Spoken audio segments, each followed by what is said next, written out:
Good morning વિદ્યાર્થી મિત્રો. ધોરણ 7 સામાજિક વિજ્ઞાન પ્રકરણ નંબર 13 સંસાધનનું જતન અને સંરક્ષણ. તો વિદ્યાર્થી મિત્રો, આજે આપણે વિભાગ નંબર 5 શીખવાના છે. તો સૌથી પહેલાં જોવાના છે વન્યજીવો સંસાધનો. તમને ખબર છે વિદ્યાર્થી મિત્રો કે જંગલોમાં અનેક પ્રકારના વન્યજીવો હોય છે, પાલતુ પ્રાણી અને વન્યજીવો પ્રાણી. તો એ આધારે આપણે જોવાના છે કે ભારતનું વન્યજીવન વૈવિધ્યસભર છે. વૈવિધ્યસભર એટલે શું? કે પક્ષી, પ્રાણી, જીવજંતુ વગેરે. કેટલાક પક્ષીઓ આકાશમાં ઉડનારા, કેટલાક પ્રાણીઓ પગે ચાલનારા, કેટલાક પ્રાણીઓ પાણીમાં પણ રહેનારા અને જમીન પર પણ રહેનારા છે. આ ઉપરાંત સરીસૃપ પ્રાણીઓ, પછી સસ્તન વર્ગના પ્રાણીઓ અને ઉભયજીવી પ્રાણીઓ. વિશ્વના વિવિધ જંતુઓ અને અનેકવિધ પ્રાણીઓની પ્રજાતિ ભારતમાં આવેલી છે. વિદ્યાર્થી મિત્રો, એવું કહે છે કે વિશ્વમાં અનેક પ્રકારના જંતુઓ છે, પ્રાણીઓ છે. એ બધી જ જાતના પ્રાણીઓ, પક્ષીઓ, જંતુઓ ભારતમાં આવેલા છે. પક્ષીઓ અને માછલીની પ્રજાતિમાં પણ ઘણું વૈવિધ્ય જોવા મળે છે. તમને ખબર છે વિદ્યાર્થીઓ, પક્ષીઓ અનેક જાતના છે. મોર, ચકલી, પોપટ વગેરે. આ ઉપરાંત માછલીઓ પણ અનેક પ્રકારની જોવા મળે છે. જમ્મુ કાશ્મીર. આ ઉપરાંત આપણે જોયું વિદ્યાર્થી મિત્રો સરીસૃપ. સરીસૃપ એટલે કે પેટે સરકીને ચાલનારા પ્રાણી, જેવા કે સાપ, મગર, કાચબો વગેરે. સસ્તન વર્ગના પ્રાણીઓ, જે પગે ચાલનારા પ્રાણીઓ છે, જેવા કે હાથી, ઘોડા, ગાય, ભેંસ, બકરી વગેરે. ઉભયજીવી પ્રાણીઓ. ઉભયજીવી પ્રાણી એટલે વિદ્યાર્થી મિત્રો જે પાણીમાં પણ રહે અને જમીન પર પણ રહેનારા એવા પ્રાણીને ઉભયજીવી પ્રાણીઓ કહેવાય છે. જેવા કે મગર પાણીમાં પણ રહે છે અને જમીન પર પણ રહે છે. કાચબો પાણીમાં પણ રહે છે અને જમીનમાં પણ રહે છે. દેડકો પાણીમાં પણ રહે છે અને જમીન પર પણ રહે છે. અને જળબિલાડી. આ વિદ્યાર્થી મિત્રો તમે વાઘનું ચિત્ર જોઈ શકો છો. હવે જોવાના છે કે જમ્મુ કાશ્મીર અને લદ્દાખમાં કાશ્મીરી મૂર્ગ, જંગલી બકરીઓ જોવા મળે છે. કઈ જગ્યાએ જોવા મળે? તો જમ્મુ કાશ્મીરમાં. જે વિદ્યાર્થી મિત્રો આપણે નકશા દ્વારા સમજવું. આ ઉપરાંત ઉત્તરાખંડ, કર્ણાટક, કેરળ, અસમ વગેરે રાજ્યોમાં હાથી જોવા મળે છે. તમને ખબર છે વિદ્યાર્થી મિત્રો, પ્રાચીન સમયમાં, અત્યારે ઓછું થઈ ગયું, પરંતુ પ્રાચીન સમયમાં લોકો હાથીના દાંત એકદમ કિંમતી હોવાથી વિવિધ વસ્તુઓ બનાવવામાં આવતા હતા, એટલે હાથીનો શિકાર કરવામાં આવતા હતા. આ ઉપરાંત એક સિંગ ગેંડો ભારતનું વિશિષ્ટ પ્રાણી છે. મોસ્ટ ઇમ્પોર્ટન્ટ પ્રશ્ન વિદ્યાર્થી મિત્રો, કે ભારતનું વિશિષ્ટ પ્રાણી કયું છે? તો એક સિંગ ગેંડો. આ ઉપરાંત અસમ અને પશ્ચિમ બંગાળના દલદલ ક્ષેત્રોમાં, એટલે કે દલદલ વિસ્તારમાં એક સિંગ ગેંડો જોવા મળે છે. તો વિદ્યાર્થી મિત્રો, અહીં પ્રશ્નો બની શકે કે ભારતના કયા વિસ્તારમાં જ્યાં એક સિંગ ગેંડો જોવા મળે છે? તો અસમ અને પશ્ચિમ બંગાળ જે દલદલ વિસ્તાર છે ત્યાં જ જોવા મળે છે. આ ઉપરાંત કચ્છના નાના રણમાં અડીને આવેલા ક્ષેત્રોમાં ઘુરખરનો અર્થ વિદ્યાર્થી મિત્રો જંગલી ગધેડા જોવા મળે છે.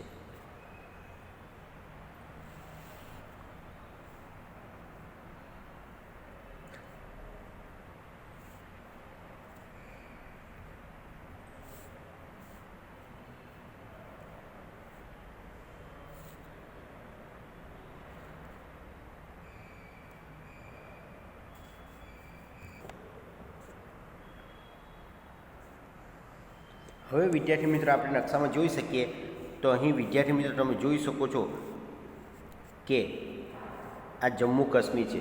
તે જમ્મુ કાશ્મીર અને એની નીચે આવેલો લદ્દાખ. અહીં કાશ્મીરી મૂર્ગ, જંગલી બકરી જોવા મળે છે. આ ઉપરાંત વિદ્યાર્થી મિત્રો આપણે જોઈએ કે ઉત્તરાખંડ, તો આ છે ઉત્તરાખંડ. કર્ણાટક, તો કર્ણાટક માટે જરાક આપણે વિદ્યાર્થી મિત્રો નીચે જવું પડશે. તો અહીં તમે જોઈ શકો વિદ્યાર્થી મિત્રો કર્ણાટક, પછી કેરળ, તો કેરળ માટે સહેજ આપણે નીચે જવું પડશે.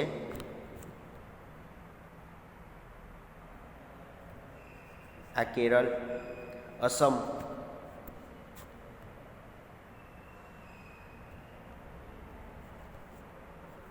તો આ છે અસમ.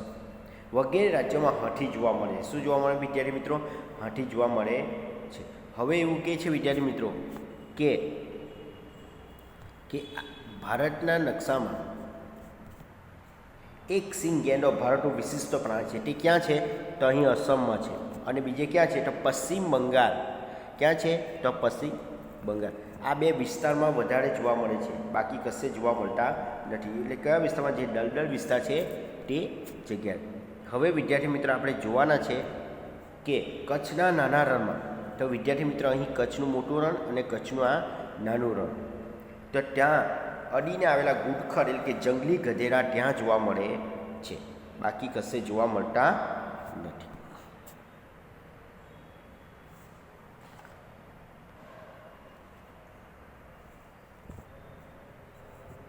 હવે વિદ્યાર્થી મિત્રો આપણે જોવાના છે કે ભારત જ એક એવો દેશ છે જ્યાં સિંહ, દીપડો અને વાઘ ત્રણેય જોવા મળે છે. તો કયા દેશમાં? તો ભારત દેશમાં.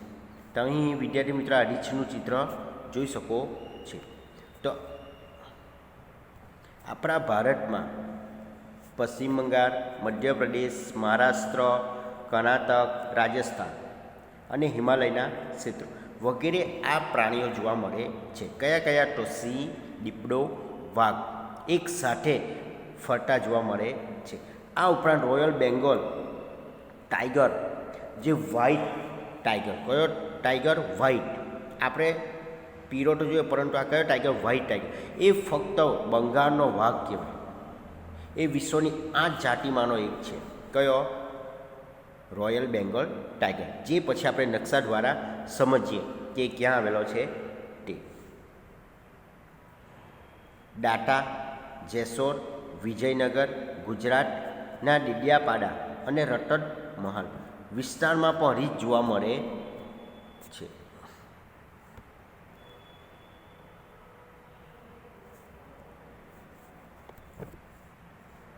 ભારતમાં બતક, પોપટ, કાબર, કબૂતર, મેના વગેરે જાતિના પક્ષીઓ મોટી સંખ્યામાં જોવા મળે છે. એટલે વિદ્યાર્થી મિત્રો એવું કહે છે કે આપણા ભારત દેશમાં બતક, પોપટ, કાબર, કબૂતર, મેના વગેરે જાતિના પક્ષીઓ મોટી સંખ્યામાં જોવા મળે છે.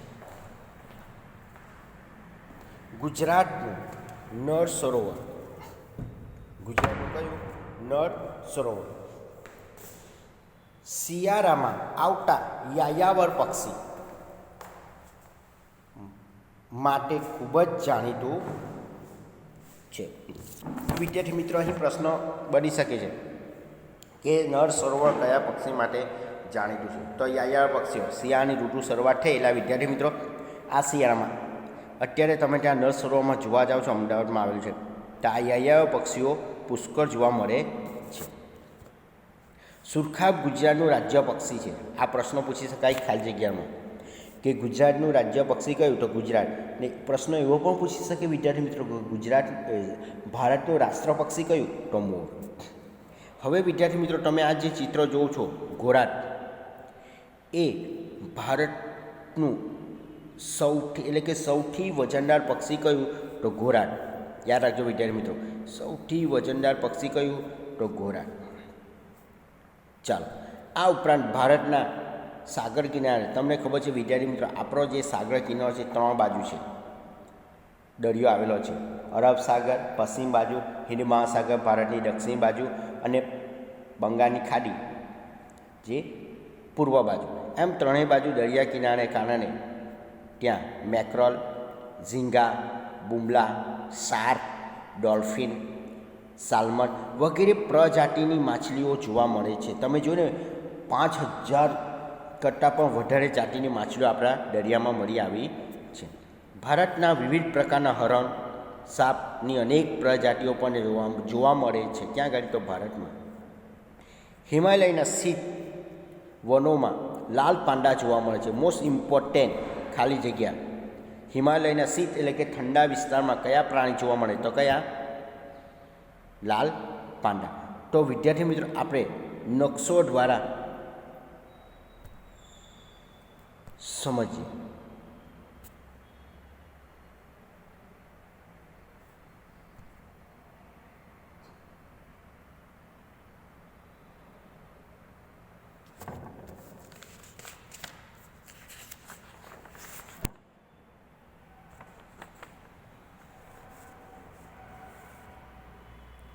તો વિદ્યાર્થી મિત્ર આપણે જોયું તો કઈ કઈ જગ્યાએ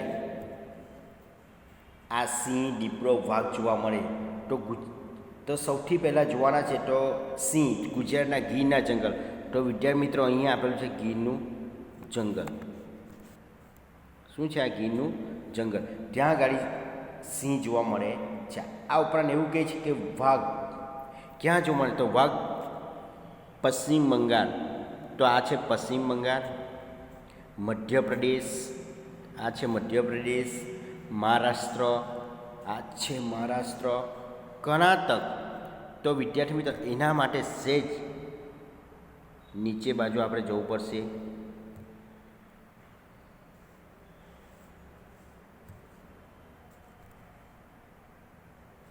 તો આ છે કર્ણાટક અને રાજસ્થાન, એટલે કે આ છે રાજસ્થાન.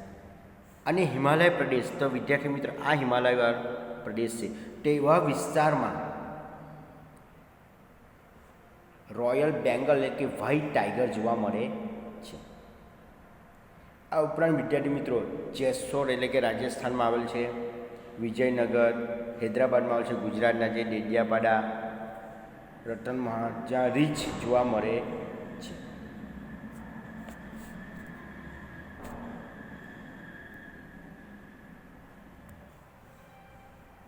હવે વિદ્યાર્થી મિત્ર આપણે જોવાના છે કે લુપ્ત થતું વન્ય જીવન. એનું કારણ શું છે?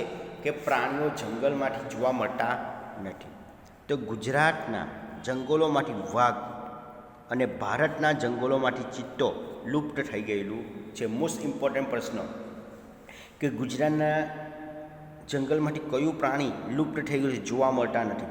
પહેલાં 415 કે જેવા વાઘ હતા. હવે વિદ્યાર્થી મિત્રો વાઘ જોવા મળતા નથી. અને ભારતના જંગલોમાંથી કયું પ્રાણી લુપ્ત થઈ ગયું?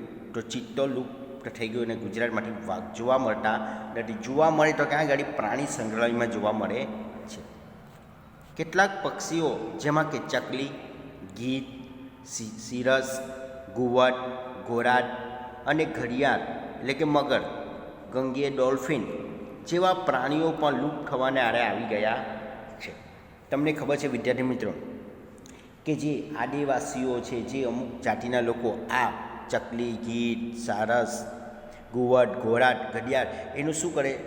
ડોલ્ફિન આ બધાનો શિકાર કરે છે. એટલે આ પ્રાણીઓ, પશુઓ જોવા મળતા નથી પોતાની જરૂરિયાત પૂરી કરવા માટે. ગુજરાતની નર્મદા નદી, તાપી નદી, સાબરમતી નદી વગેરે નદીઓમાં જોવા મળતી જળ બિલાડી સંકટમાં છે. કારણ કે હવે નદીમાં પણ જળ બિલાડી જોવા મળતી નથી. ભાગ્યે જ તમને જોવા મળે છે, પણ કેવા થઈ ગયા? લુપ્ત થઈ ગયા છે. વિદ્યાર્થી મિત્રો આ તમે ચિત્ર જોઈ શકો છો. આ લાલ પાંડા છે, આ ઘડિયાળ એટલે કે મગર,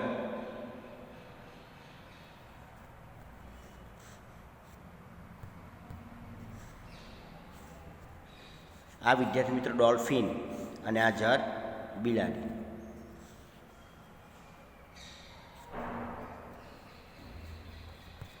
હવે આપણે જોવાના છે કે વન્ય જીવન સંરક્ષણ એટલે કે વન્યજીવોનું રક્ષણ કરવા માટે આપણે શું કરવું જોઈએ. સદીઓથી વન્યજીવોનું સંરક્ષણ માટે કાયદા થતા આવ્યા છે. એટલે એવું કહે છે વિદ્યાર્થી મિત્રો, તમને ખબર છે કે હમ આપકે કોણ જે ફિલ્મ હતી તેમાં સલમાન ખાને હરણનો શિકાર કરેલો હતો. રિયલ વાત કરું છું, અત્યારે પણ એની પર કેસ ચાલે છે. એટલે કે કોઈ પણ પ્રાણીનો શિકાર કરવાથી આપણને સજા પણ થઈ શકે છે. સમ્રાટ અશોકે સૌથી પહેલાં વન્યજીવોના રક્ષણ માટે કાયદા કરાવ્યા હતા. ઇતિહાસના કયા રાજાએ પ્રાણીઓના રક્ષણ માટે કાયદો ઘડ્યો હતો? કયા છે? તો સમ્રાટ અશોકે. ઇતિહાસમાં નોંધ લેવામાં આવી છે. આજે પણ તે કાયદાઓ છે. મોટાભાગના રાજ્યોમાં સ્ટેટ વાઇલ્ડ લાઈફની રચના થયેલ છે. શાની રચના થયેલ છે વિદ્યાર્થી મિત્રો? કે સ્ટેટ વાઇલ્ડ લાઈફની રચના થઈ છે. શા માટે? તો પ્રાણીને બચાવવાના પ્રયત્નો કરવા માટે. શાના? પ્રાણીના બચાવવા માટેના પ્રયત્નો, અથવા અમુક પ્રાણીને દત્તક લેવામાં આવે છે, એની બધી જ કાળજી લેવામાં આવે છે. આવી સંસ્થાઓ છે. અન્ય સ્વૈચ્છિક સંસ્થાઓ પણ તેના માટે કામ કરી રહી છે. હવે આપણે વિદ્યાર્થી મિત્રો જોવાના છે કે વન્યજીવો સંરક્ષણ માટેના કાયદા અને એના પગલાં. તો સૌથી પહેલાં વન્યજીવો પર થતા અત્યાચાર, શિકાર પ્રવૃત્તિ અટકાવવા અને કડક અમલ કરવો જોઈએ. એટલે કોઈ પણ વિદ્યાર્થી મિત્રો જંગલમાં કે એમ તેમ પાલતુ પ્રાણીઓ ફરતા હોય તો તેને શું કરે છે? મારે છે, અત્યાચાર કરે છે. અથવા એને ગાય ભેંસને તમને ખબર છે અત્યારે શું કરે? કતલખાનામાં મોકલી દે છે અને શિકાર કરે છે ચામડા મેળવવા માટે, વાળ મેળવવા માટે. એટલે એ અટકાવવું જોઈએ. બીજું, જંગલના વન્યજીવોની ગણતરી સમાંતરે કરવી જોઈએ. એવું કહે છે વિદ્યાર્થી મિત્રો, દર 6 મહિને કેટલાક પશુ છે, કેટલાક પ્રાણીઓ છે વગેરેની તમારે ગણતરી કરવી જોઈએ. તો જ તમને ખબર પડે કે પ્રાણીઓની સંખ્યા કેટલી છે. તમને ખબર છે આપણે વ્યક્તિઓની ક્યારે દર 10 વર્ષે એની ગણતરી કરે છે, વસ્તી ગણતરી. તેમ રીતે પ્રાણીની પણ દર 6 મહિને એની વસ્તી ગણતરી કરવામાં આવે છે. જંગલ વન્યજીવોનું કુદરત સંરક્ષણ પૂરું પાડે છે. તેથી જંગલનો વિનાશ થતો અટકાવવો જોઈએ છે. એવું કહે છે વિદ્યાર્થી મિત્રો કે જંગલ વન્યજીવોને, એટલે કે જંગલ આપણા માટે, વ્યક્તિ માટે પણ, પ્રાણીઓ માટે પણ, પક્ષીઓ માટે પણ પોતાનું જીવન દાન આપે છે. એટલે તેનું રક્ષણ આપણે કરવું જોઈએ. જંગલનો વિનાશ થતો આપણે અટકાવવો જોઈએ. છતાં પણ માનવી પોતાની જરૂરિયાત પૂરી કરવા માટે જંગલના લાકડા, ઔષધીય વસ્તુનો ચોરી કરે છે. લોકોને વન્યજીવોનું મહત્ત્વ સમજાવી વન્યજીવન સંરક્ષણની સમજ આપવી જોઈએ. સ્કૂલોમાં પણ વન્યજીવોના પાઠ દાખલ કરવા જોઈએ. લોકોને સમજાવવું જોઈએ કે વન્ય આપણા માટે કેટલું સંસાધન છે, શા માટે ઉપયોગી છે, બધું સમજાવવું જોઈએ. જંગલમાં લાગતી આગને ડામવા ઝડપથી પ્રયત્નો કરવા જોઈએ. વિદ્યાર્થી મિત્રો એવું કહે કે જંગલમાં જ્યારે પણ આગ લાગે છે તો તે પહેલાં જ આપણે કાળજી લેવી જોઈએ. એટલે સેફટી રાખવી જોઈએ કે આગ લાગવાનું કારણ શું છે. આગ લાગે એવા યંત્રો ત્યાં લઈ જવા જોઈએ નહીં. વન્યજીવોને તબીબી સારવાર મળે તેવા પ્રયત્નો કરવો જોઈએ. એવું કહે છે વિદ્યાર્થી મિત્રો, કોઈ પણ પ્રાણી બીમાર પડે છે તો એનું કારણ શું છે? તો એની જગ્યા સાફ કરતા ન હોય, અથવા ખોરાકમાં કોઈ ભેળસેળ આવી જાય ત્યારે બીમાર પડે છે, અથવા પ્રાણીઓ ઉંમર વધી જાય ત્યારે બીમાર પડે તો એની તરત કાળજી લેવી જોઈએ અને ટ્રીટમેન્ટ આપવી જોઈએ. વન્યજીવો માટે સંરક્ષણ ક્ષેત્રોનો વિકાસ કરવો જોઈએ. પ્રસાર પ્રચાર માધ્યમ દ્વારા જાગૃતિ લાવવી જોઈએ. એવું કહે છે કે સમાચાર પત્રો, ટીવીમાં આપવું જોઈએ માધ્યમો દ્વારા કે આ પ્રાણીઓ, આ જંગલો આપણા માટે કેટલા ઉપયોગી છે.